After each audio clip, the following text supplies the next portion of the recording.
boa noite. Deixa eu encostar aqui. Um minutinho.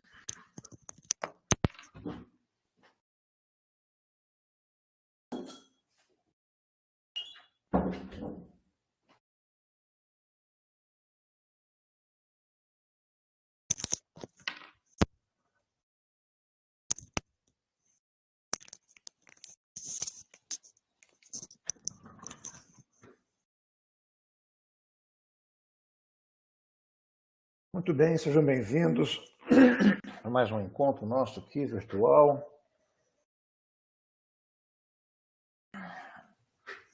Tempos de Covid-19.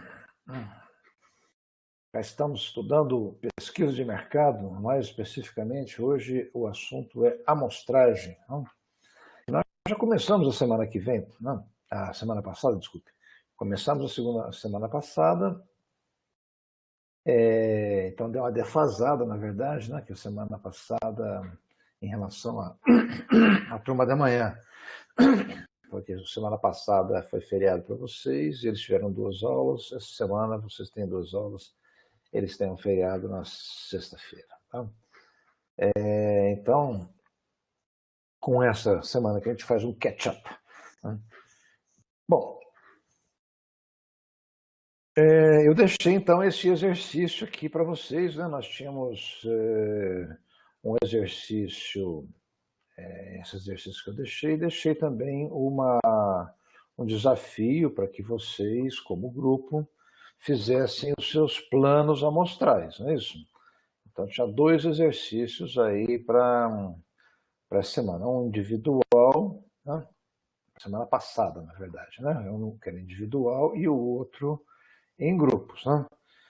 Então, o que aconteceu foi que esses 2 rodaram para essa semana, para segunda-feira, e existia um outro exercício agora individual também na tarefa 7, que é para quinta-feira, que já é um outro assunto. Nós vamos falar aqui um pouco de dados secundários. Na verdade, são totalmente correlatas as 2 coisas, porque aqui, nesse exercício, a gente está usando dados secundários, não é isso? Dados secundários externos. Tinha até mostrado para vocês semana passada, quando a gente deu o exemplo da Coca-Cola, fazer a amostragem para a Coca-Cola, que a gente usou dados secundários internos, informações acerca da carteira de clientes.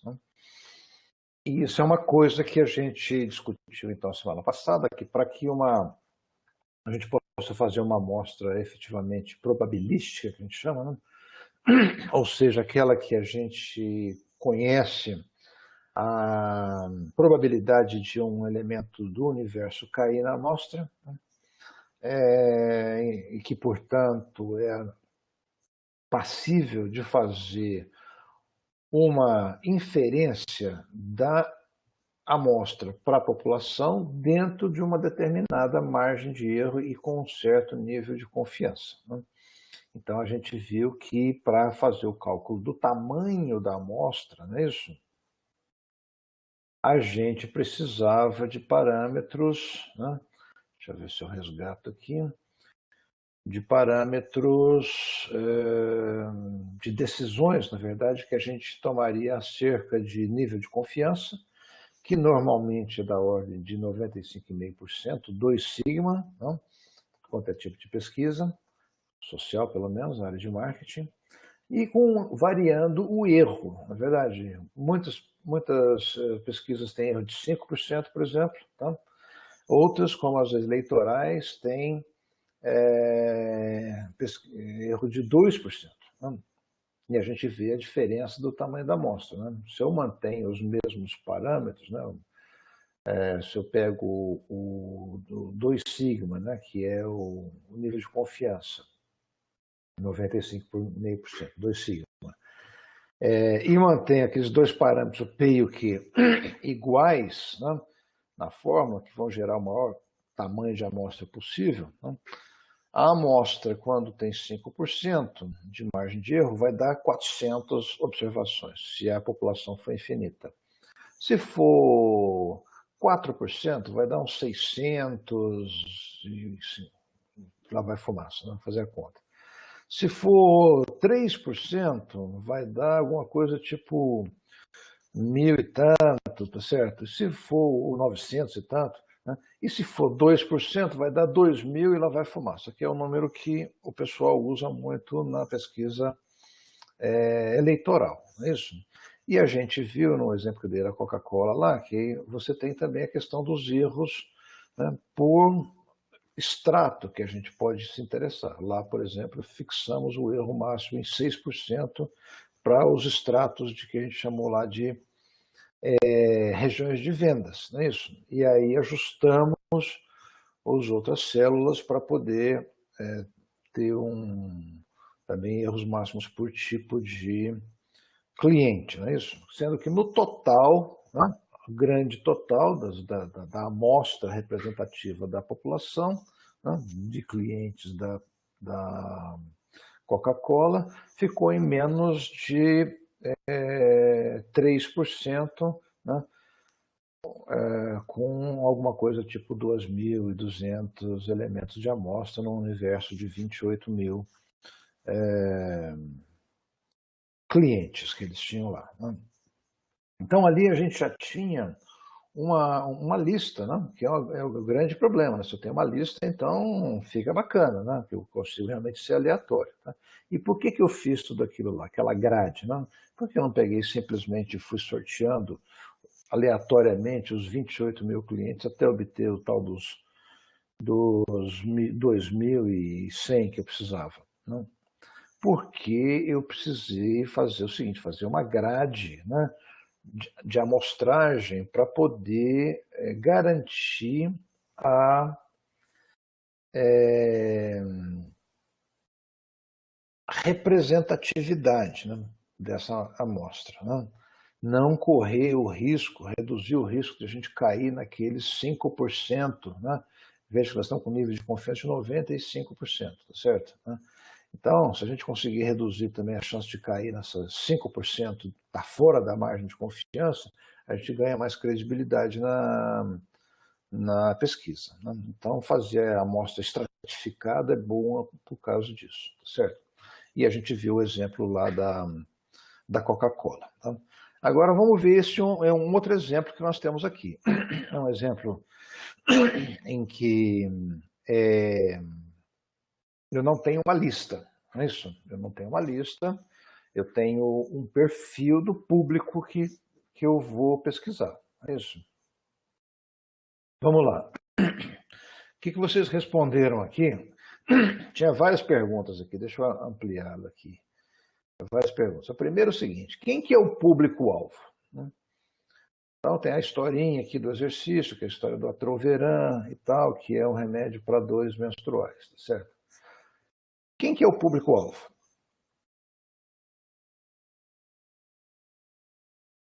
Boa noite. Vamos ver, quem fez o exercício aí, pode escrever, pode abrir o microfone e falar, como preferirem. Quem que é o público-alvo aqui dessa pesquisa e que também é o público-alvo do próprio Atroveran, da própria marca do produto que nós estamos interessados na pesquisa?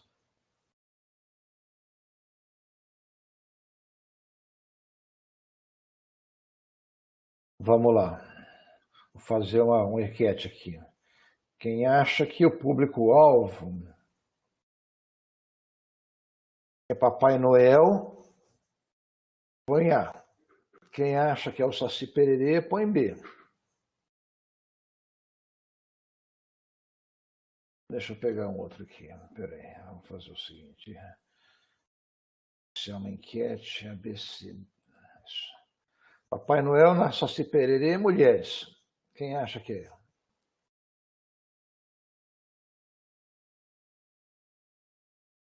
Alguém está achando que é Saci Pererê aí.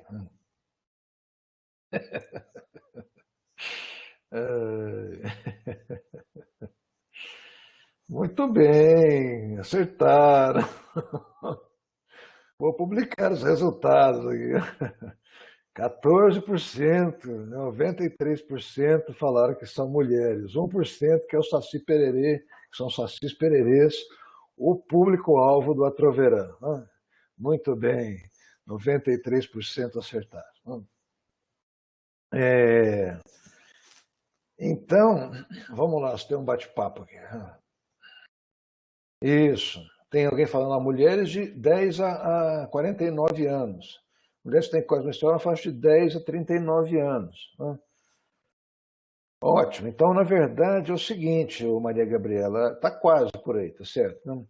Porque o fato de ter ou não cólica é uma informação que você quer obter na pesquisa. Pode ser que uma percentagem relevante das mulheres não tenham dores menstruais, certo? O que é fato é que nós estamos interessados nas mulheres que estão, vamos dizer assim, na faixa, na idade reprodutiva, na idade fértil, não é isso? E qual é essa idade? Alguns falam de 10 a 49, outros de 10 a 39. Eventualmente, algum estudo científico que você possa encontrar que possa ser a partir de 14, não de 10, tá certo? Anos. Então, veja bem, nós temos informações nesse exercício que fala que eu tenho aqui um certo número de mulheres, um dado secundário do IBGE, em cada uma das faixas etárias. Então, se for de 10 a 39, como que é a Jennifer, como que é... desculpe. Como que é a Maria Gabriela, de 10 a 49, como que é a Jennifer e a Maiara, tá certo? O que vai acontecer é que vocês vão pegar, vamos dizer assim, para entender o tamanho dessa população, saber o tamanho dessa população, vão pegar a lista que tem assim, entre 10 e 39, ou entre 10 e 49, somar esse tantão de mulheres que tem aqui nessa faixa etária, tá? Veja que dá mais ou menos umas 100 mil em cada uma dessas faixas etárias. Então, se eu pegar a partir de 10, vou ter 1, 2, 3, 4, 5, 6, 7, 8 faixas etárias diferentes, não é isso? Se for de 10 a 49, não é isso? Então vai ter por volta de 8 vezes 100 mil, cerca de 800 mil mulheres do meu público alvo geral, tá certo? Que estão nessa faixa etária que tem menstruação e que potencialmente tem a tal da cólica, não é isso? Muito bem. Aí tem alguém perguntando da classe econômica. Perfeito. Então, esse é um aspecto, você está definindo a sua população, primeiro, com um aspecto demográfico. Então, vamos dizer assim, de 10 a 49, de 10 a 39, de 14 a 49. Como é que eu sei isso? Como é que eu sei? Isso é um outro dado secundário que você iria atrás para descobrir, olha, qual que é realmente o início do período fértil das mulheres, etc. A partir de que idade começa isso? A partir de 10, de 12, de 14, quantos por cento e tal. E aí, quando que termina isso? Aos 39, aos 49? Deve haver estudos que indicam esses extremos que parecem ser as dúvidas, tá certo? Então, essa é o primeiro critério de estabelecimento do que seria o público-alvo. O segundo critério seria o segundo critério econômico, não é certo? Que, vamos dizer assim, o remédio custa R$20, usa num ciclo, num único mês, tá certo? Então, a gente poderia dizer o seguinte, também é uma outra estimativa que você faz. Olha, quem tiver, vamos dizer assim, pelo menos classe de renda C2 para cima, tá certo? Pode comprar o remédio. Então, eu vou só tirar a classe D e E, que dá alguma coisa parecida com 20 e poucos por cento dessa população que eu já vi. Então, se eu tenho 800 mil lá, mulheres, nessa faixa etária, tá certo? 80% dela tem capacidade de comprar. Então, o tamanho vai ser 80% de 800 mil, alguma coisa tipo 600, 640 mil mulheres que mora na região de Campinas. Lógico que é isso aí. Então, são os 3 critérios que definem a população. Então, nós vamos estar falando de alguma coisa parecida com 650 mil mulheres, um número relativamente grande. Vamos ver aqui. Mulheres têm cólica, classe econômica. Já respondi para o Guilherme. Essa atividade poderia escolher restringir pela atividade ou pela classe econômica? Sim, Jennifer, exatamente. As duas coisas ao mesmo tempo. Né? Às vezes você tem mais critérios ainda, tá certo? Que possa definir o seu público-alvo, mas nesse caso específico desse exercício, imagino que esses 2 são suficientes para definir o público-alvo. Tá? Agora, a questão é a seguinte, esse público-alvo está disperso, né? Está lá na cidade de Campinas, está lá nas cidades que estão na região de Campinas, não é isso? Vamos lá, outra pergunta, Guilherme. Preciso de algum embasamento para estabelecer as classes sociais ou eu posso delimitar?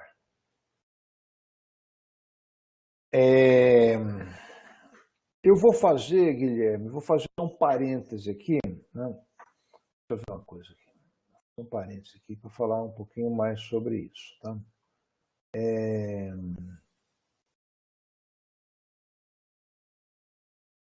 Na aula 8, na mesma aula desses exercícios, tinha lá um link para a ABEP. Né?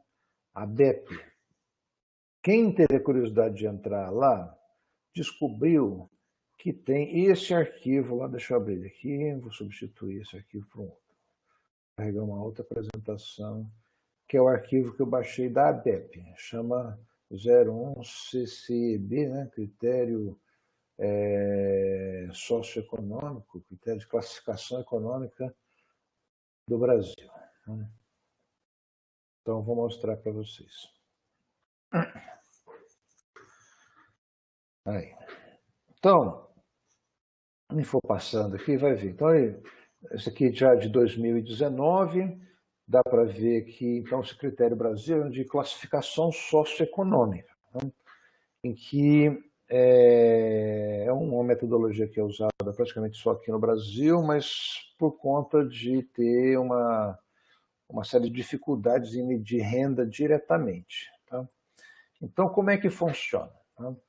Você tem um modelo por pontos. Tá? Então, o sujeito pergunta assim, olha, o que as coisas que tem na sua residência, porque classe socioeconômica é uma característica do domicílio e não da pessoa individualmente. Quer dizer, a princípio, todo mundo que mora no mesmo domicílio, classe A, por exemplo, é classe A, tá certo? Compartilha os recursos que é suficiente para manter uma classe A, para se manter em classe A. E o que acontece? Por exemplo, olha, você vai perguntar coisas que qualquer um na casa seria capaz de responder. Né? Enquanto você perguntasse qual é a renda, né, inteira da família, dependendo para quem você fosse perguntar, a pessoa diria uma coisa diferente. Por isso que foi criado esse tal do critério Brasil. É claro que ele tem correlação com renda, né? Obviamente que tem, tá certo? Eu vou mostrar isso mais tarde. Mas como é que isso é medido, tá certo? Perguntando às pessoas quantas banheiros tem na casa onde ele mora. Quanto mais banheiros tem ela? Tem ela 0 banheiros, 1 banheiro, 2 banheiros, 3 banheiros, 4 ou mais banheiros. Quanto mais tem, mais pontos ele vai tendo, tá certo? Empregados domésticos, automóveis, microcomputador, geladeira, freezer, assim por diante, tá certo? E, por fim, qual é o grau de escolaridade do chefe da família? Pode ser a chefe ou a chefe, né? E qual é se tem serviços públicos de água encanada e rua pavimentada em frente da casa do cidadão. Tá?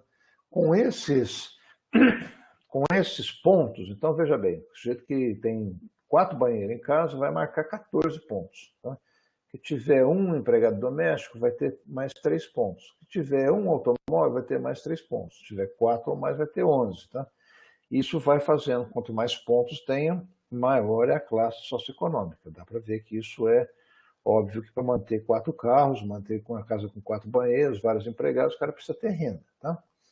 Aqui mostra como que é a divisão, né, da população inteira do Brasil nas diversas classes econômicas. A gente percebe, ó, a classe A, que era antigamente dividida em A1 e A2, eles juntaram tudo de novo, porque é tão pouco, não? É 2,5% apenas, né, do Brasil inteiro. Tem variações ao longo das regiões e tal, né, mas assim vai. Então, essa primeira coluna mostra exatamente o percentual que tem. Agora, em 2019, no exercício está um número um pouco diferente, que é um valor mais antigo, tá certo? Aqui mostra os percentuais nas diferentes capitais e aqui mostram os cortes. Então, a classe A varia a partir de 45 pontos, é classe A. Né? De 38 a 44 é B1, de 29 a 37 é B2 e assim vai. Né? E aqui está a relação entre o extrato socioeconômico e a renda familiar média. Então, veja bem, na classe D e E, juntou, separou C1 e C2, B1 e B2, e o A juntou também, tá certo? Então, vamos ver. O que mais que tem aqui de coisa? Preciso de algum embasamento, Guilherme, para estabelecer as classes sociais ou posso delimitar? Não? Então, assim como você tem estudos que vão mostrar a qual é a faixa etária em que as mulheres começam realmente a ter a menstruação e qual é a idade que eles vão acabar, tá certo? Você também pode ter estudos que mostram o poder de compra desse grupo, tá certo? Mas, a princípio, você também pode tomar essa decisão com um público-alvo. Falar assim, pô, será que uma família, né, que ganha a faixa de R$ 720 por mês, tá certo? Vai ter bala para comprar R$ 20 todo mês de Troveran, tá certo? Talvez não seja exatamente esse o público-alvo dela, tá certo? Então, você cortaria alguns aqui, tá certo? Mas isso é algo que também é delimitado, porque você escolhe qual é o seu público-alvo, né? Olha, eu quero gente com uma certa faixa de renda, tá certo? Né? Trabalhar com esse grupo. Né? Deixa eu ver, eu poderia definir um público-alvo maior e pesquisar um menor?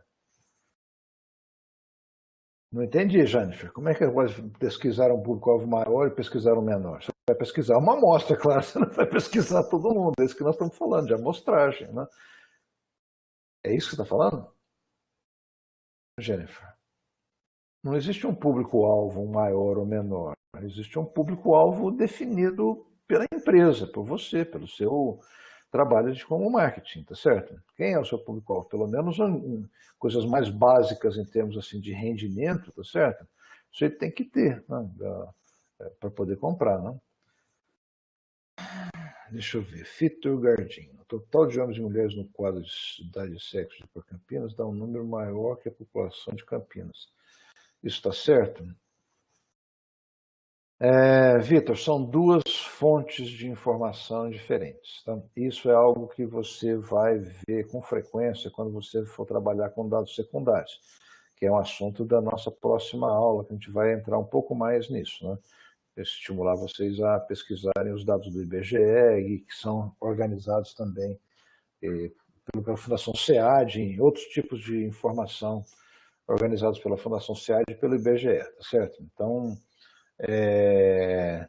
eu vou voltar lá no exercício, então eu abri isso daqui para mostrar para vocês como que é o sistema de classificação socioeconômica, de tal forma que se você quiser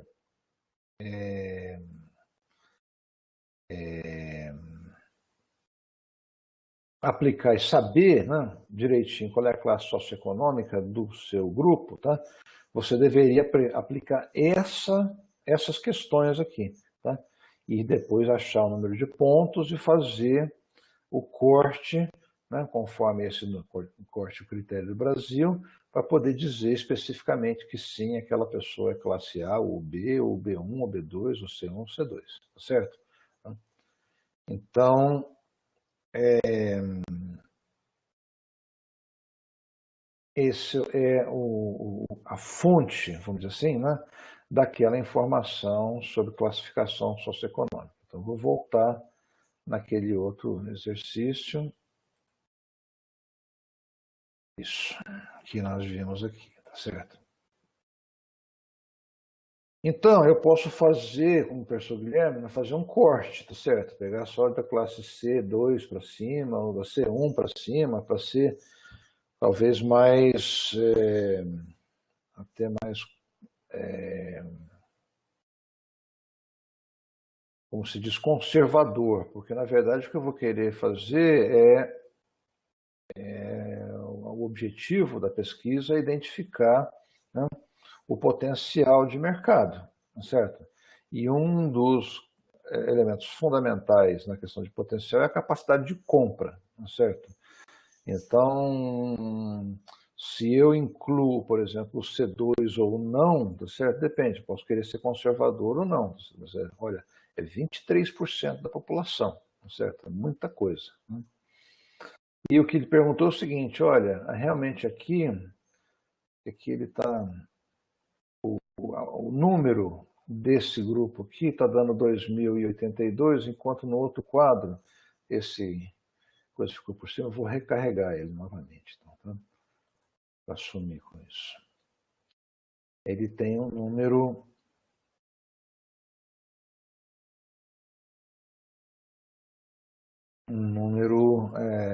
maior, né? Então, porque são duas fontes de dados. Essa é o que quem que reclamou aqui,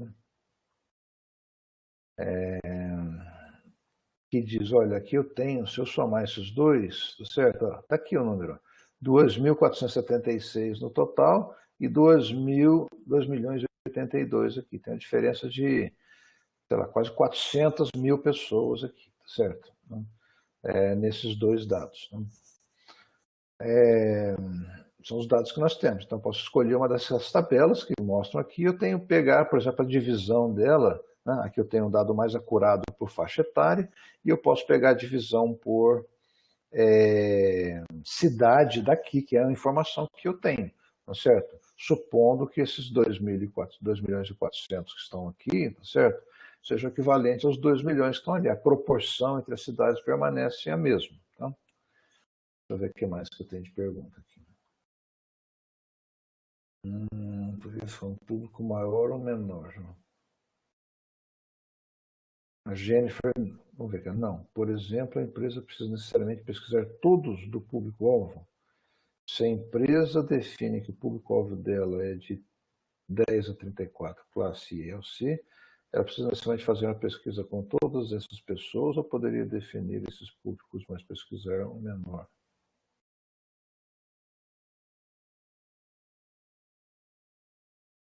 Não, Jennifer. Uma coisa é uma coisa, outra coisa é outra coisa, tá certo? Se eu defino o público-alvo é de A ou C, de 30, de 10 a 34, então esse é o meu público, né? Eu vou ficar com ele, vou fazer todo o meu trabalho de pesquisa em cima dele, vou achar, às vezes, subgrupos dentro dele, enfim, tá certo? Né?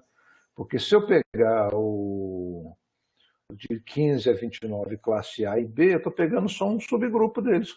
Eu não posso dizer que eu estou amostrando essa população maior pegando só amostras de um grupo menor. Por isso é que precisa ser criada a tal da grade amostral, certo? Em que vão ter os estratos. Né? Os estratos vão definir. Então, o que vão ser os estratos? Tem duas coisas para fazer aqui. Tá? Uma que é calcular o tamanho da amostra e a segunda que é fazer a grade amostral, ou seja, estabelecer os estratos em que essas amostras vão se dividir. Bem a exemplo do que eu fiz na Coca-Cola. Então, o que nós faríamos aqui? Tá? Nós teríamos esses grupos etários, por exemplo. Né? Se eu pegar nas faixas etárias que estão falando aí, né, eu teria 8 grupos etários. Tá? O que talvez seja demais, tá certo? Né? Eu fazer células muito pequenininhas, tá certo? Então eu posso pegar isso aí e fazer um colapso, tá certo? Fazer, em vez de usar 8, usa 4. Então, em vez de uma faixa etária de cada, como está aqui nesse quadrinho, de cada 5 anos, tá certo? De 10 a 14, de 15 a 19, eu posso fazer um extrato com 10 anos, por exemplo, de 10 a 19, né? De 20 a 29, né? E pegar a soma, né, do que eu tenho de mulheres naquele grupo. Então, eu vou fazer um quadrinho em que eu tenho, né, 4 setores, né, 4 faixas etárias, né, de 10 em 10 anos, e eu tenho lá dentro dessas caixinhas a quantidade total de mulheres que eu tenho dentro desses grupos, tá certo? Então, só que eu vou afetar isso aí por a parte socioeconômica, tá certo? Então, em cada um desses grupos, imagina aqui, de 10 a 19 anos, eu vou ter 100 mais 101 mais 111. Eu tenho 212 mil mulheres. Tá? Só que eu só quero 80% delas, só 80% delas serão classes C2 para cima. Ok, então esse é 80% de 211, não é isso? 212. Não? Faz a conta, esse é o número de mulheres que existem ali. Então você está fazendo um quadro da sua população. Então, o primeiro quadro que você vai fazer é dessa população que você tem. Tá? Então,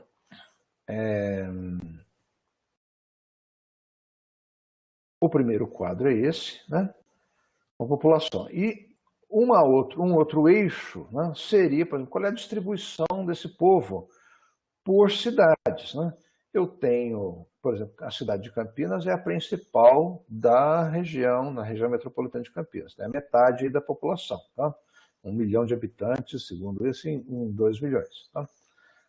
Mas eu tenho cidades de porte, vamos dizer assim, um pouco menor, na faixa de 100 até 200 mil habitantes, não é isso? E tenho cidades menores, de 20 mil, não é isso?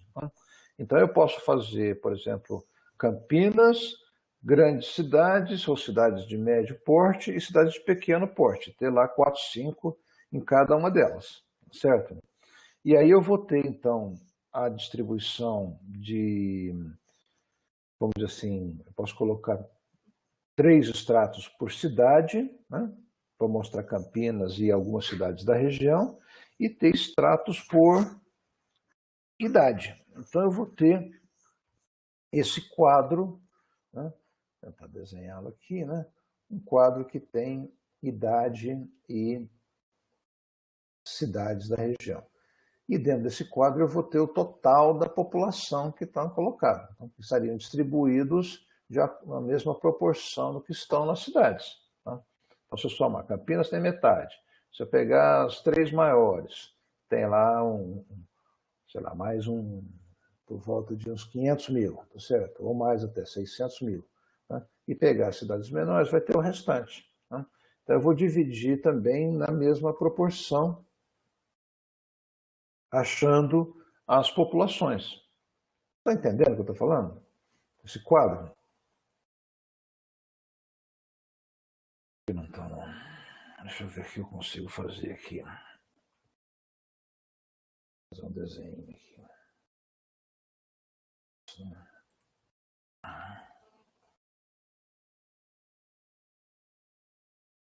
Idade.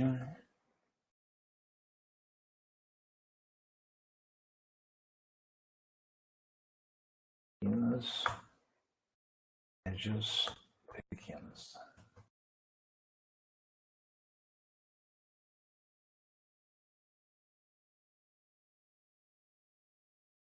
Idade.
Consegui.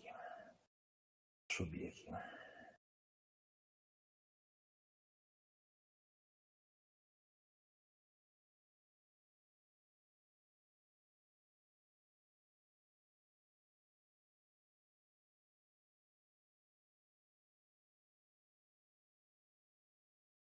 Então, o quadro seria esse aqui, pessoal.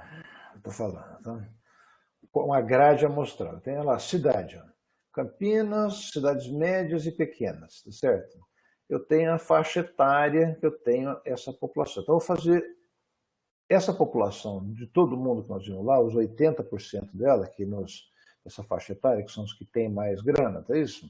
Estão distribuídos nessas cidades de acordo com a mesma proporção. Então, você vai pegar primeiro fazer isso, uma grade como essa, da população inteira. Tá?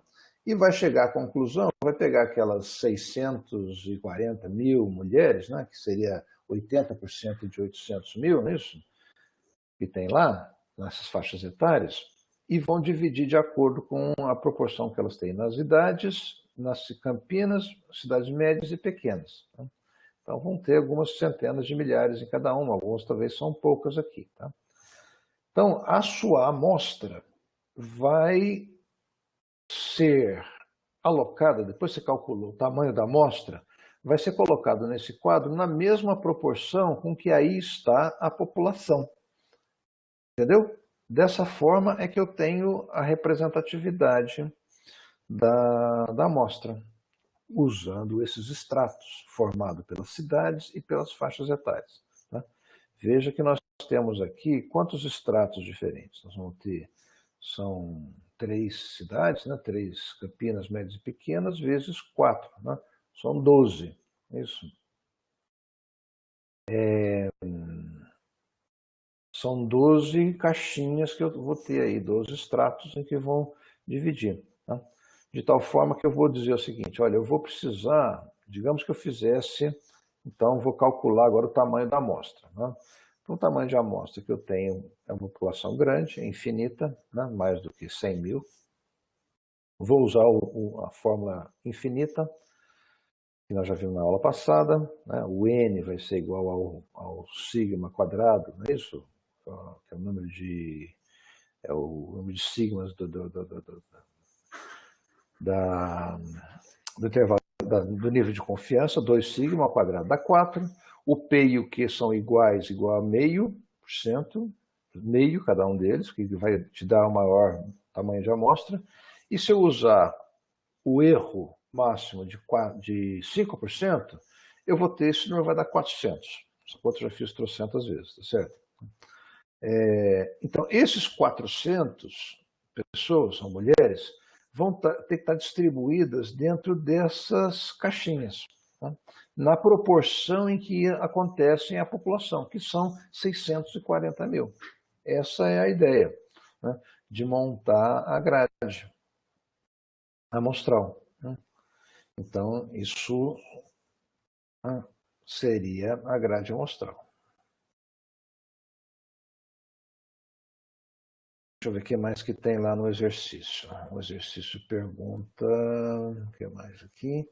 Identifique o público-alvo, identifique um quadro de referência amostral. Então falta isso, né? Define o nível de significância e um erro máximo, para quê? Para calcular o tamanho da amostra e montar o quadro de cotas ou quadro amostral, quadro de extratos amostrais, tá certo? E descreva o procedimento de obtenção da amostra. Então, o que está faltando aqui agora é o quadro de referência amostral. O que é esse quadro de referência amostral? Quando a gente viu, a gente falou assim, isso é uma lista, né? É um vaso imaginário, né? Ou real, na verdade, que tenha todo mundo da população lá dentro. Enfiar a mão lá dentro e pegar um elemento de amostra e falar assim, esse cara aqui eu sei a probabilidade dele cair na amostra. Por isso que a amostra probabilística eu posso fazer inferência. No caso da Coca-Cola, eu tinha a lista de clientes. Então, eu fiz o quadro de extratos. Então, eu falei assim, você tem lá em Franca 400 bares, tá certo? Que são clientes seus. Tá certo? Então, desse extrato que é bar e está em Franca, aí outro é restaurante que está em Franca, outro é supermercado que está em Franca, tá certo? Então, os 400 bares, eu vou precisar de 20 na amostra, pelo cálculo que eu fiz. Então, eu tenho que pegar dentro daquele extrato de 400 que eu já tenho, sortear 20, fazer a entrevista. Então, eu consigo fazer o procedimento aleatório simples dentro do extrato. Certo? E aqui? Aqui eu não tenho lista. Ou de repente até tenho, não sei. O que seria? O que é o quadro de referência amostral aí para vocês? O que vocês fizeram sobre isso?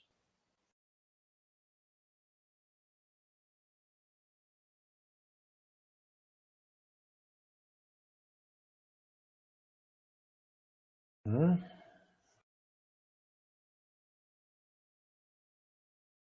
Quadro de referência amostral. Que tem a ver com a maneira, com a outra pergunta, que é a maneira com que a amostra vai ser obtida. Não é isso? Porque o quadro de referência amostral, ele é exatamente a tal do grande saco em que o procedimento amostral vai ser feito. Né? Pode ser sorteio e tal. Se tem uma lista, posso fazer como esse exemplo que eles dei. Pego o extrato e sorteio ali dentro do extrato. Eu posso fazer também um sistema de passo, né? Dentro daquele extrato também. Não tem problema nenhum. Né? Mas aí, porque eu tinha uma lista, sabia quantos clientes, que tinha 400 bares em Franca. Né? O endereço deles, o telefone deles, tudo. Né? Mas e aqui? O que é o quadro de referência amostral? De repente pode ser também uma lista telefônica, por exemplo, de todas essas cidades. Né? Imaginando que, assim, quem tem telefone em casa é porque também tem uma certa renda mínima, tá certo? Mas aí também, por outro lado, cada vez mais gente está se livrando do telefone fixo e ficando com o telefone móvel, que não está na lista. Então, não sei se a gente poderia garantir. Antigamente se fazia isso, né? Porque as classes mais altas tinham telefone e não tinha celular. Agora todo mundo tem celular, inclusive os mais pobres, mas também não tem uma lista sobre isso. Né? Difícil conseguir essa lista de celulares. Né? E também não tem uma relação com o lugar que a pessoa mora, por exemplo. Tá? Enfim, a lista ficou um negócio inviável. Então eu teria duas opções de quadro de referência amostral. Um é o domicílio, a residência das pessoas, certo? Então, eu poderia pegar, nesse caso, eu poderia pegar o procedimento amostral, seria pegar as cidades, sortear as cidades. Campinas não ia sortear porque estava sozinho, mas tem cidades grandes e pequenas que talvez eu devesse sortear alguma delas, tá certo? Eu não precisa fazer em todas, mas fazia num subconjunto delas, tá? Você tem 8 cidades, Campinas e mais uma ou duas pequenas, mais duas ou três grandes, né? Mais uma ou duas grandes, está tudo certo. Tá? Sorteadas, não é isso? Então, a primeira coisa, sortear a cidade. Depois sorteava, pegava a cidade sorteada, mapeava, via os quarteirões, onde que está a concentração na cidade de gente mais pobre, seriam as classes D e E, que se deveria evitar aqueles bairros, né? E pegar os outros bairros que estavam com classes socioeconômicas um pouco mais elevadas, aí sim sortear os quarteirões e fazer a visita a esses quarteirões e sortear as casas, fazer o que a gente chama de procedimento por conglomerados. Né? Essa é uma possibilidade. Né? Outra possibilidade, que é o que a gente chamaria de interceptação, né? Que é interceptar a pessoa em lugares onde ela poderia estar, por exemplo, em supermercados, né? Lugares públicos, né? Para não bater na porta da casa dela. Supermercados, igrejas, pontos de ônibus, mesmo shopping centers, tá certo? Onde eu poderia encontrar essas pessoas e fazer uma amostragem seguindo esse quadro de cotas que eu fiz. Então, chegava lá, eu preciso falar, aqui estou aqui em Campinas, ou estou em Limeira, né?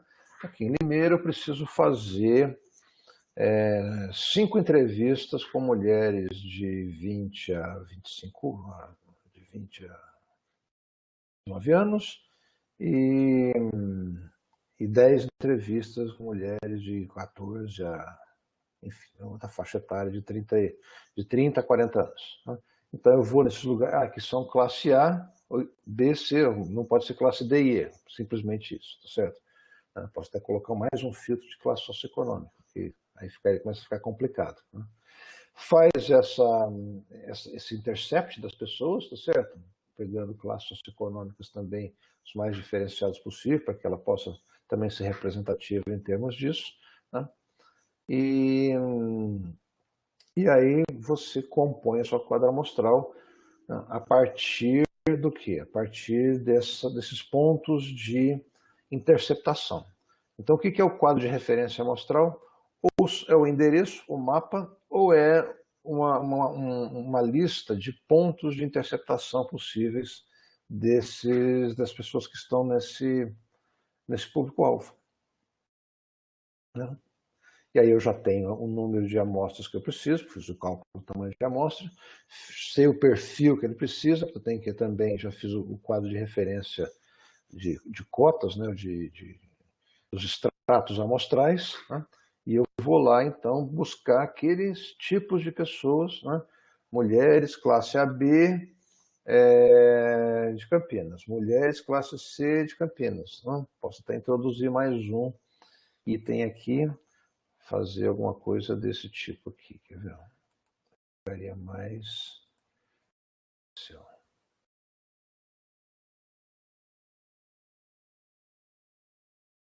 Ficaria também com um item de classificação socioeconômica na minha grade. Né? Poderia fazer assim, Campinas A e B.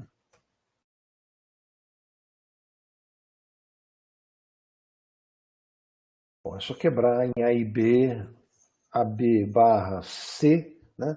Porque você pega os mais ricos e os mais pobres dentro daquela mesma proporção que eles aparecem ali. E você faz mais uma... Né? Seria pegar as caixinhas que nós temos aqui, 4 vezes 3, 12, ainda de multiplicar por 2, teria 24 caixinhas diferentes, tá? Para aumentar ainda mais a qualidade da amostra no que diz respeito à representatividade, colocando, por exemplo, em vez de colocar classe A, B e C, coloco classe AB e classe C, até porque a classe AB, se juntar as duas, tá certo? Não dá metade da classe C, né? Conforme a gente já viu aqui nos próprios exercícios, né, que tem. Então, deixa eu ver aqui.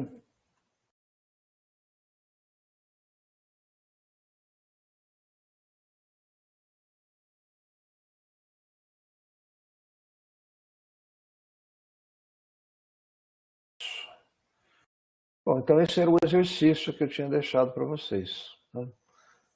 Olha lá, classe AB, né? Está dando...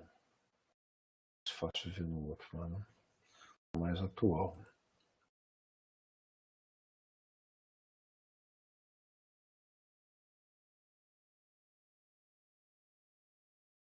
Olha lá, classe A e B juntas. O B está dando 20, com a classe A dá 22%. Né?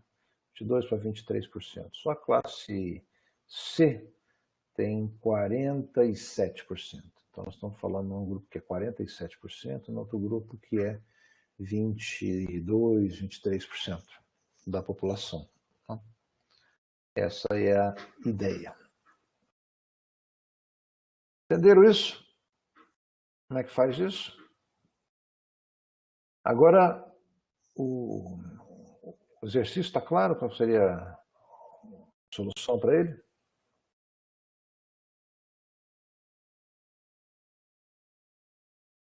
Fazer uma enquete. Quem ainda tem dúvidas sobre o exercício? Escreve sim.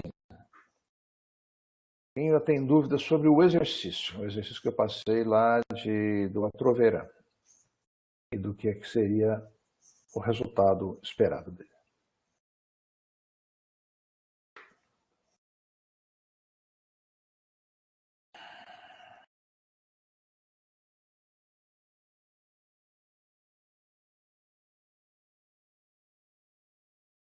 Tem dúvida?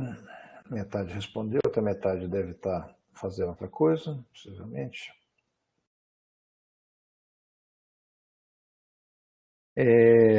Distraída, né, gente? Estão distraidinhos, né? Também com a pauleira dessa aqui não é mole, não, hein?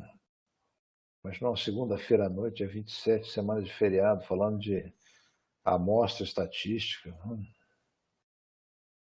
Mas vai fazer o quê, né? Isso é fazer pesquisa de mercado, tem que fazer isso. Como é que você vai fazer pesquisa se você não faz uma boa amostra? Imagina se eu quero, se eu quero amostrar os alunos da USP de Ribeirão Preto, eu não posso fazer a pesquisa só na FEA, né? Nem só com os calouros, por exemplo. Tem que fazer com um pouco de cada um, né? Tem que pegar a gente da Filô, tem que pegar a gente da medicina, tem que pegar a gente do primeiro homens e mulheres, tá certo? Né? E dentro de uma proporção, é isso que é a proporção que existe, para poder dizer que, olha, minha amostra, ela se parece com a população, tá certo? Tem a cara da população, né? Temos a distribuição da sua quantidade, né, do número de pessoas na amostra, a distribuição é parecida em relação ao número de pessoas no total da população. Tá? Vamos publicar a enquete. Então, 23 votaram, de 45. Tem 22 aí que estão ligados aí, né? Ligadões. Muito bem. Bom, agora eu queria abrir para conversa sobre o projeto de vocês. Né? O plano amostral do projeto de vocês. Né? Teve uma discussão boa, né, com a turma da manhã, que era o seguinte: eu falei assim, não, eu quero meter o meu questionário, né? Quando eu chegar no questionário, eu vou colocar o questionário lá na rede social e pedir para a turma responder. Bem, aí eu pergunto a você, quem que você está amostrando? Qual que é a população-alvo da sua pesquisa?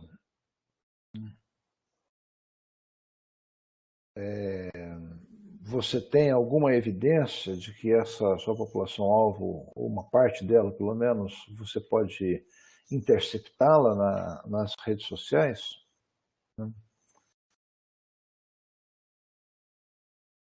Como é que vai ser o seu quadro de referência amostral?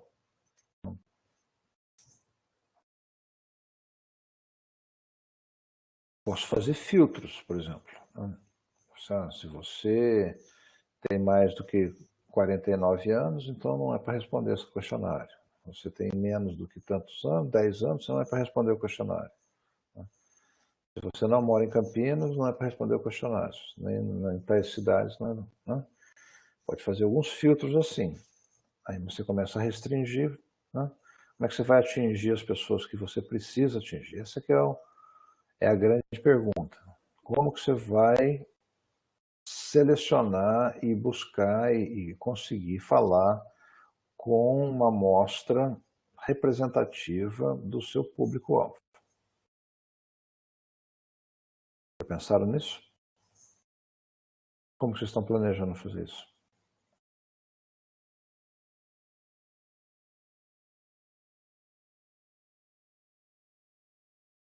Ninguém tem dúvida sobre isso?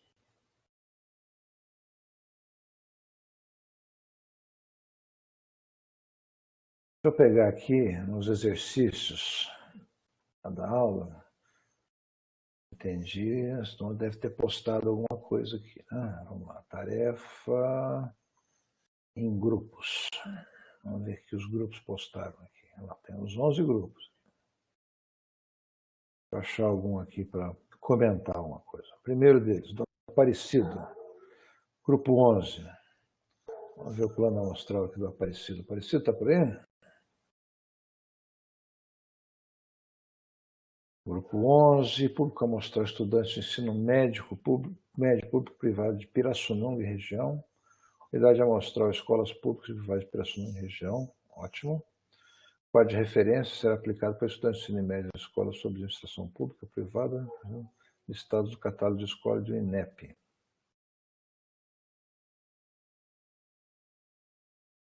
Tá, mas o Parecido,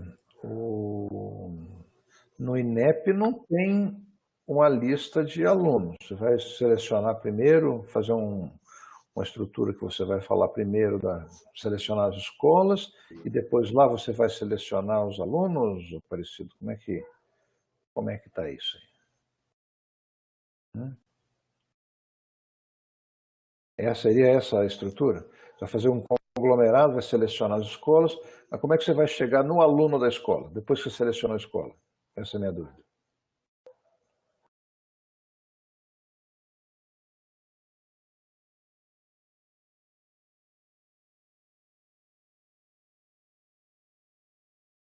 Vamos ver aqui.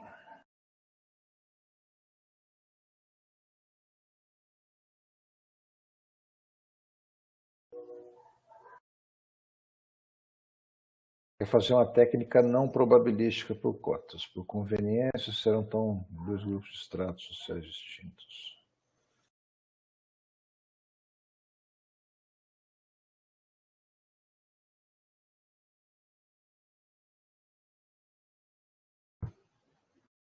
Então, Aparecido, tudo bem que você vai fazer, então, uma amostra não probabilística. Tá legal que isso aqui é uma disciplina para aprender um pouco, não? Isso aqui, mas saber o que está fazendo, não?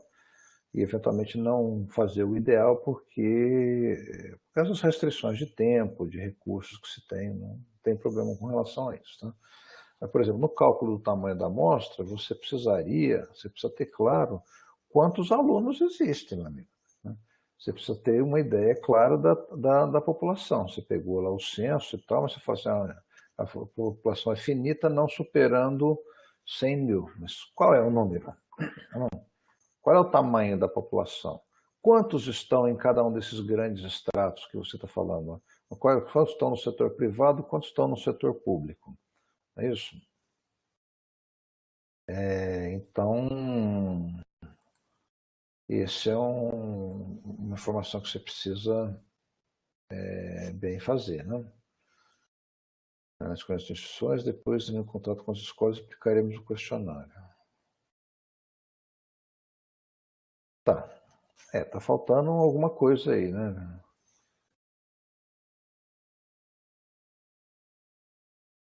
Então. Beleza. Então, esse dado é o que você precisa colocar, separar isso por escola pública e privada, não é isso? E ter essa clareza. Eu acho que o cálculo mostrou que só tem 1.700 lá, certo? Você, no seu cálculo amostral, possivelmente você não. Lá, está lá, 1976. Chegou em 323 bebês. Fez a conta. Entendi. Tá aqui embaixo. Entendi. Agora precisa separar isso aí, então, portanto, entre público e privado, e ainda falta o estágio de seleção dessa amostra. Né? Quando você fala que vão entrar em contato com a escola e aplicar o questionário, se eles forem voluntários, eles vão o quê? Tipo assim, distribuir um folhetinho na saída da escola, é isso que eles vão fazer? Né? Isso é uma boa estratégia. Né? Bom, ele preenche o questionário ou se dá um código para ele entrar lá e sortear alguma coisa, enfim, tem que ter uma estratégia para poder, uma vez que chegou na escola, você conseguir ter acesso aos alunos. Né? Como são alunos de ensino médio, talvez seja mais tranquilo fazer isso. Né? Se fosse tentar fazer isso com crianças, né? Os pais aqui teriam que se autorizarem. Né? Nesse caso, de ensino médio, talvez eles próprios possam fazer isso. Né? De repente dá para você achar alguém lá dentro, por exemplo, né? Pode ser sua estratégia também, se é por conveniência que você vai fazer, né? Você acha uma ou duas pessoas que estudam lá naquela escola e deve ter o WhatsApp de todo mundo, enfim, que tem o contato dos outros e pedir espalhar, também pode ser.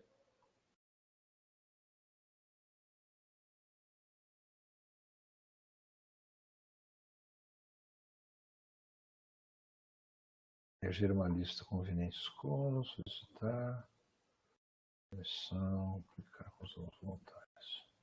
Ah, bacana. Você quer falar com a escola, tentar fazer a coisa oficial e tal, falar com a escola para ele te deixar fazer lá? Complicado, viu? Por exemplo, você imagina se eu sou o diretor da escola e tal, chegar lá, eu quero fazer uma pesquisa com os meus alunos. Você não. Tem que pedir autorização para os pais dele, não para mim, tá certo? Né? Não sei que seja uma coisa muito. Né? Posso fazer isso com minha iniciativa, então, enfim, dificilmente um diretor ou um professor vai deixar você ter acesso aos alunos dele oficialmente. Então, ele pode eventualmente facilitar para você ter contato com os alunos e entre eles se resolver, mas dificilmente ele vai autorizar isso de uma forma formal, entendeu? Você te dá os contatos dos alunos para você fazer contato. Não vai dar certo isso não. Então repensem isso porque dificilmente não vai funcionar isso se depender dessa decisão oficial, vamos dizer assim, de um gestor de escola. Tá? No grupo 2, o Vitor postou. Deixa eu achar lá o Vitor. Estou no grupo 2. Deus, Vitor da vida. Vitor Fantoni. Vitor Fantoni Amaral. Baixei aqui. Opa. Esse é o grupo 4. O grupo 4? Peguei o Vitor Fantoni. Tem outro Vitor aqui, peraí. O Vitor. Vitor Carrache. Grupo 2. Ok. Vamos ver. Plano amostral. Jovens universitários em Ribeirão Preto. 90 mil.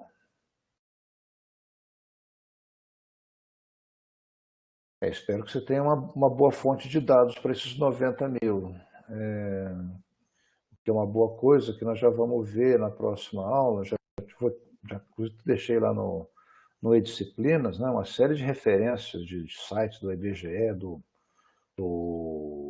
SEAD, tem também do INEP, dependendo do que vocês quiserem, buscar dados secundários que vão te dar um número melhor, né? Não é 90 mil. Assim. Você pega os dados do INEP para poder chegar nesse ponto. Né? Aqui é o grupo 6 também. Deixa eu ver o que ele fala aqui. Grupo 2, 90 mil. Fumantes, 18 a 24 anos, 8,5%. Você chutou os 8,5%, não é isso? De P. Isso deve ter isso em alguma informação a partir da pesquisa, levantamentos anual do Ministério, com base nos 18 anos, foi concluído que 8,5% dos jovens não são fumantes. Beleza, foram atrás de informação para poder estabelecer um valor de P razoável. Né? Veja que isso vai dar um número bem pequeno, relativamente pequeno, né? Por conta desse P ser 8,5%, deu só 120. Né? Tá ok. Tá? Agora, o que está faltando aqui no trabalho de vocês, aqui do grupo 2, Eduardo, Guilherme, Vitor Caramacho, Wellington e William, tá? O que está faltando é a grade de cotas, ou a grade de extratos amostrais, não é certo? Vocês, de alguma forma, precisariam pegar essa população de 90 mil e estabelecer alguns extratos. Por exemplo, será que estuda na USP, ou em cotas particulares, ou, enfim, né? Tipos de cursos, né? Alguma coisa assim, tá certo? Que vocês pudessem ter essa informação para toda a população, né? E vocês, a partir daí, vocês estabeleciam o quadro de estratos.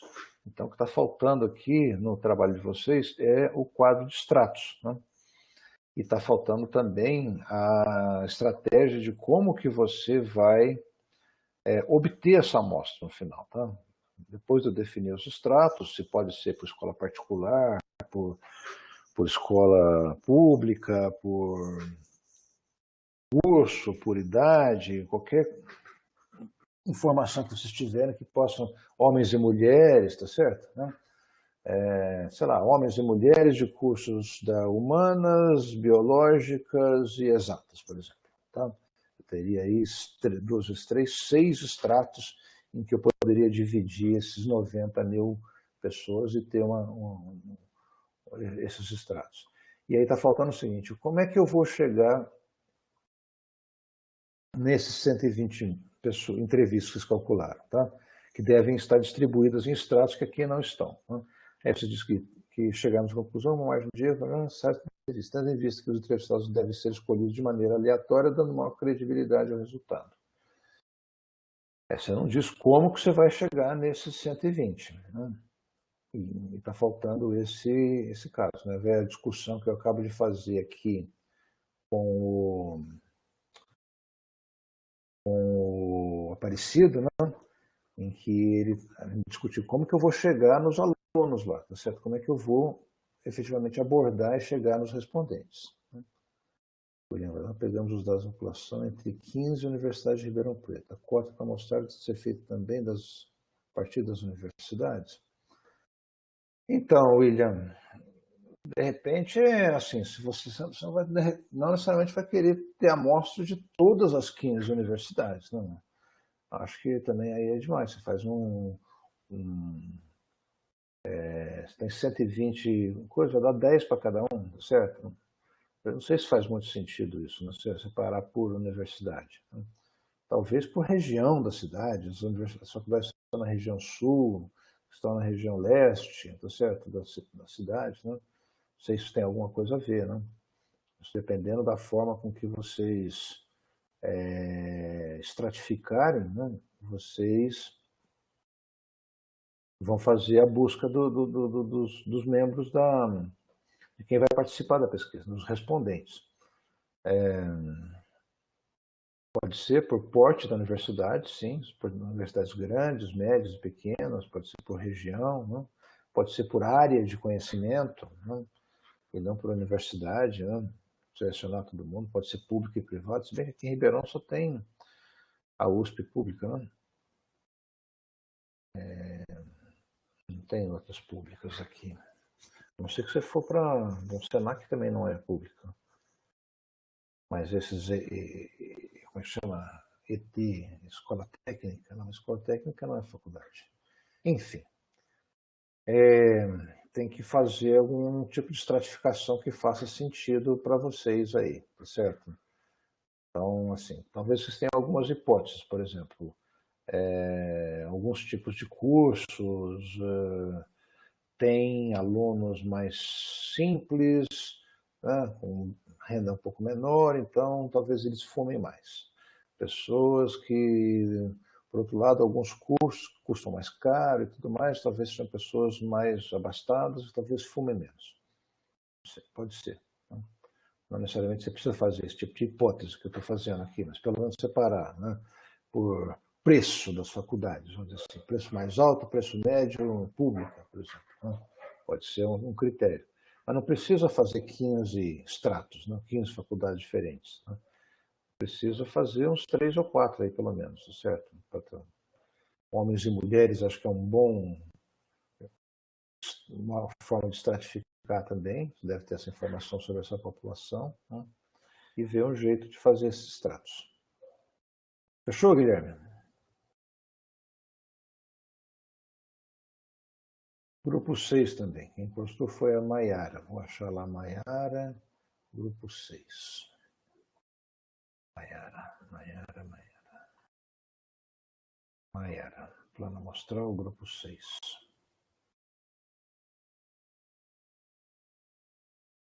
Jennifer, Larissa, Marcela, Maria Nishi, Maiara. Ateliê Maria Moreira, aquele do ateliê, né? Mulheres de classe média e alta, entre 15 e 29, vão se formar, já se formaram. Compartilhar questionário, grupo WhatsApp, estudo de ensino médio. Nas universidades. Erro máximo.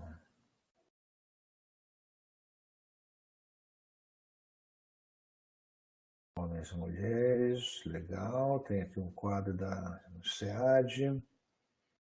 Tem classe socioeconômica. População brasileira em 6 classes. B1, B2. Faixa etária, mulher. De 15 a 19. Classe AB, C2.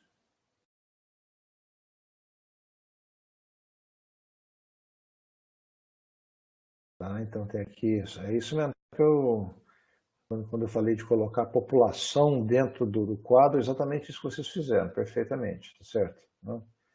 Então vocês têm classe A, B1 e B2, e de faixas etárias de 15 a 19 e tal, beleza. Assumir P, 100%.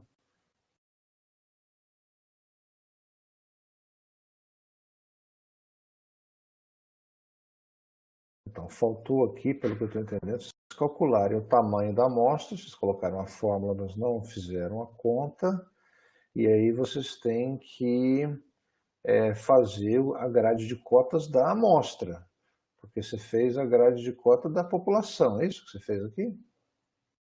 Está entendendo?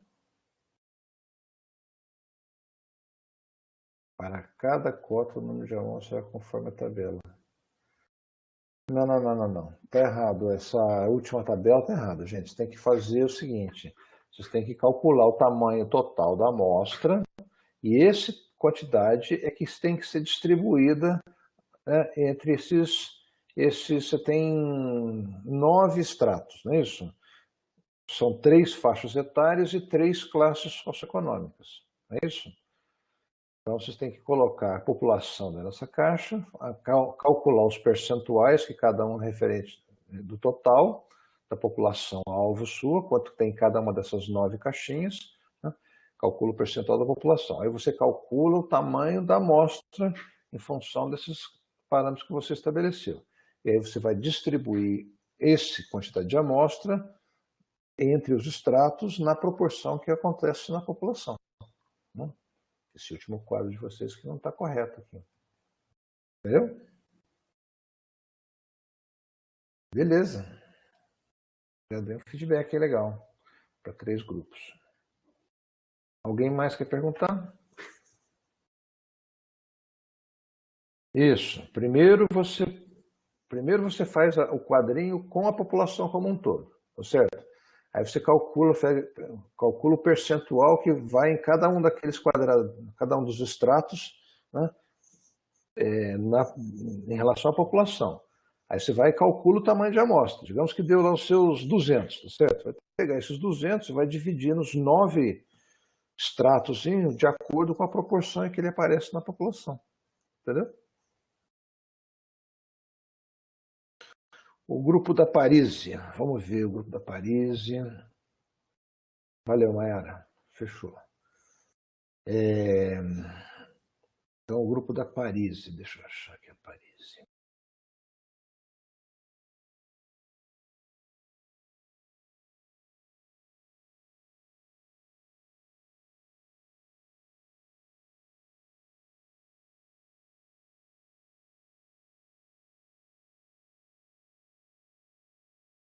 Quem que postou, hein, no grupo da Parísia?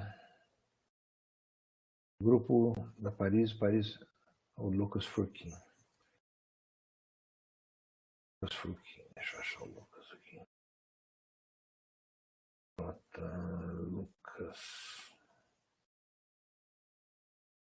Lucas Furquim. Esse é plano amostral da Parísia. Vamos ver 10 planilhas da Paris Soluções. Contatos e inscrições dos clientes. Ó, que legal, hein? Eles mandaram, então, Ótimo. Então, você tem uma lista. Outros 3 negócios fechados recentemente, dados cadastrais faltantes, compromete, consolidando dados da empresa.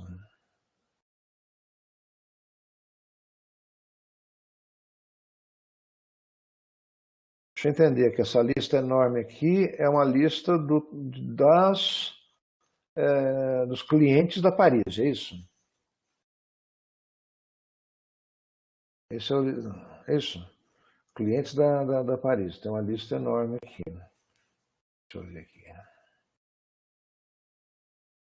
Quantos tem? Análise, Araraquara, Ribeirão Preto. Tem 81 clientes. 81 clientes. Sim. A grande maioria está em Ribeirão, né? Dos 81, 50 estão em Ribeirão.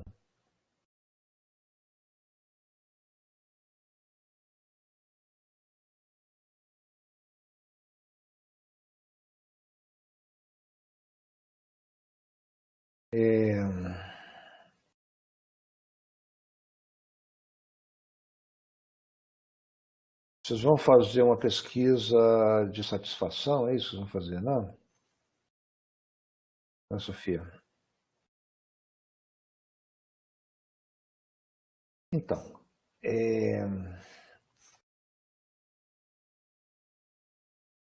você tem uma população muito pequena, tá certo? É muito difícil você falar que você vai conseguir fazer, né, uma amostragem, né,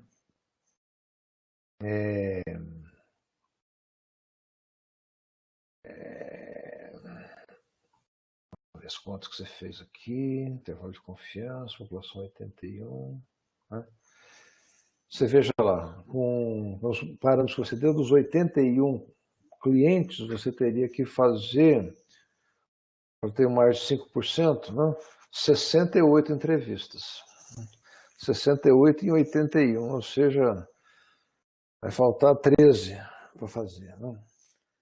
Então, assim, o que eu recomendo nesse caso é o seguinte, né? Não faz sentido você fazer plano amostral com 80 clientes, tá certo? O que você tem que buscar é um censo, tá certo? Desse grupo. Né? E para isso você vai convidar todos os 80 a responder o seu questionário. Né? Simples assim. Né? Não justifica, sabe, que eu tenha, Sofia, não justifica que se eu tenho 80 clientes eu fazer um plano amostral para eles. Tá? Então, planejem a forma de abordagem, né, os pedidos, solicitação, para que todos possam ser convidados a participar. Você vai buscar o censo, o que não significa que você vai obter o censo. Tá? Você vai convidar todos os 80, 81 clientes a se responderem, né? Mas nem todos vão responder. Então aí você vai ter o que nós vamos chamar de uma taxa de resposta. Né? E quanto mais alta essa taxa de resposta, melhor, tá certo? Então tem que caprichar em endereçar para a pessoa certa, né? Isso lá dentro, isso é uma coisa que precisa ter muito claro, porque assim, você pega lá, você tem o nome da construtora, né? Construtora, não sei das quantas, né? Agora, quem que responde por essa construtora? Quem que é a pessoa, o cargo, o tipo de função que faz a pessoa dentro da construtora do seu cliente, né, que tem essa relação de cliente, né, que escolhe, que tem poder de decisão. Né? Isso é uma coisa que você precisa bem discutir para poder direcionar claramente. Pode ser que você encontre, inclusive, mais do que um público, tá certo? Tipo assim, olha, pode ser o diretor de engenharia, pode ser o gerente financeiro, pode ser o gerente de compras, tá certo? Né? Então você pode ter lá 3 ou 4 pessoas diferentes dentro da empresa que são seus clientes, que podem responder e você pode fazer uma análise por esses expandir o número de respostas, não pelo número de clientes, né, porque são limitados aos 80, mas número de respondentes dentro de cada cliente, né, se é que isso faz sentido aí, né, mais do que uma pessoa participando da decisão, que é comum em empresas, né, principalmente em empresas de maior porte. Né. Empresas menores, normalmente é o dono, né, o principal gestor que faz isso. Então, né, tem que entender quem é que você vai pesquisar para poder direcionar o questionário e as próprias perguntas, né, em função daquilo que é ponto de contato de cada um dos tipos de clientes internos que você vai ter, né? Ou papéis dentro do cliente, né? Papel de compras, papel de financeiro, papel de decisão. Né? Então não usaremos o valor obtido pelo cálculo do tamanho da amostra, mas sim perguntaremos para todos os clientes. Exatamente. Aí agora vocês precisam dizer, no seu projeto, deixar mais claro quem é que é o respondente dentro do cliente, qual é o perfil dele, né? A construtora não responde questionário. Quem vai responder o questionário é um cara que trabalha nessa construtora. Né? E com certeza não é o cara que constrói o prédio, tá certo? Deve ser um outro cara lá dentro, enfim, não sei quem que é. Pode ser mais do que um, inclusive. Vocês têm que descobrir. Né? Isso é muito importante, né? Porque de repente você tem perspectivas diferentes, né, dos clientes internos e que você pode estar agradando um, mas não está agradando o outro. Né? Quais são os pontos de contato que cada um tem? Né? Quais são os atributos de qualidade percebida que eles veem naquele ponto de contato? Pode ser diferente também de um para o outro. Né? Então, o seu desafio está muito mais na questão da formulação do questionário, dos pontos de contato e desses diversos papéis que tem lá dentro, do que propriamente para a amostragem. Né? Porque a amostragem tem 80 clientes, convida todo mundo. Tá? Só que tem que direcionar, tem que falar assim, ó, prezado senhor fulano de tal, tá certo? Da empresa tal, tá certo? E mandar um questionário bem dirigido para ele, né? Que vai ser possivelmente em nome da própria empresa que você vai fazer isso, né? Ou a própria empresa vai disparar isso para você, né? Melhor ainda, né? Você vai montar o questionário em conjunto com a empresa e ela é que vai disparar. Você vai ter que dar as instruções para que ela dispare. Você não precisa pedir o contato das pessoas, né? Pode pedir que ela dispare e aí você coloca uma coisa na questionário na internet e a pessoa vai fazer no link e vai clicar lá, certo? E é legal que você faça um negócio que você consiga identificar quem que está respondendo, né? Então, tentar pegar uma base de questionário, fazer um questionário não usando o Google Docs, usando, por exemplo, o Lime que tem lá nos painéis da própria FE. Se entrar nos sistemas da FE, você vai ver lá questionários, elaboração de questionários. Você tem lá plataformas de questionários que estão muito mais ricas para fazer isso. Tá? Você conseguir direcionar para a pessoa e não permitir que mais do que uma pessoa responda o mesmo questionário.